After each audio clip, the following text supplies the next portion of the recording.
Vous, Georges, on va regarder les chiffres de la récession notamment. Ouais, c'est pendant 10 ans, le Brésil a surfé sur le cours des matières premières très élevé. Aujourd'hui, ils sont au plus bas et ça se ressent très fortement pour l'économie brésilienne. Au troisième trimestre 2015, le PIB brésilien a reculé de 4,45% sur 12 mois. C'est considérable.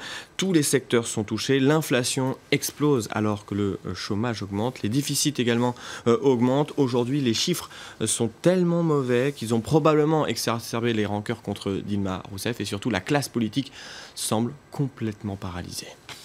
On suivra aussi avec attention aujourd'hui la réunion mensuelle de la Banque Centrale Européenne. Et les marchés anticipent un nouveau coup de pouce de la part de Mario Draghi. L'inflation ne décolle toujours pas dans la zone euro, plus 0,1% seulement au mois de novembre. En clair, le risque de déflation est toujours présent. Si Mario Draghi dévoile de nouvelles politiques de soutien, l'euro pourrait continuer de baisser. On le voit, il était aux alentours de 1,06$ en 2008. Il est aujourd'hui à 1,05$, tout proche de la parité. Il a perdu 60% de sa valeur en presque 7 ans. Florence Gaillard vous explique pourquoi.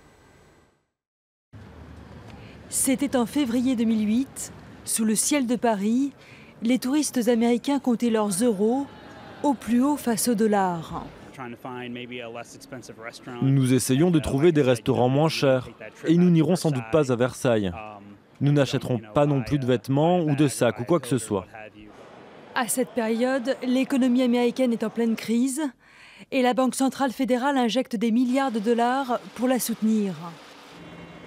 3 ans plus tard, la crise rattrape l'Europe, la dette grecque fait vaciller la monnaie unique et c'est au tour de la Banque centrale européenne de jouer les pompiers. La Banque centrale européenne est prête à faire tout ce qu'il faudra pour préserver l'euro.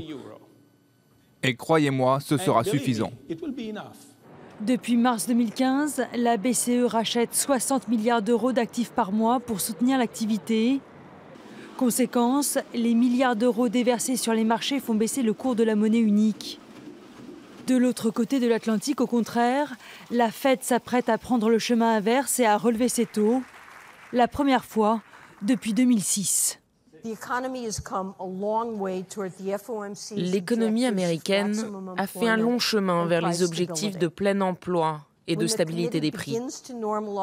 Quand le comité commencera à normaliser la politique monétaire, ce sera également le signal que notre économie s'est remise des effets de la crise financière et de la grande récession.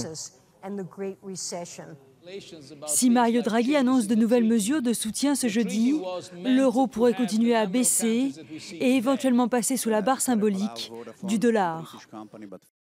Et on regarde la tendance sur les marchés en Asie. On attend surtout de voir la décision de Mario Draghi. Pour le moment, on est plutôt donc dans l'attente avec la bourse de Shanghai tout de même en forte hausse, plus 1,12%. La 4e séance de hausse consécutive. Du côté des matières premières, le pétrole est passé sous le seuil symbolique des $40 dans la nuit avant de se reprendre légèrement. Vous voyez, hausse de 1,05% pour le NYMEX, 0,8% pour le Brent de mer du Nord. On regarde maintenant l'actualité des entreprises et d'abord Orange qui est sous la menace d'une amende record. Et 500 millions d'euros, ce serait le montant envisagé par l'autorité de la concurrence française d'après Le Figaro. À l'origine de l'enquête, SFR avait porté plainte pour abus de position dominante auprès des entreprises. Dans un communiqué, Orange a simplement déclaré coopérer avec le régulateur français.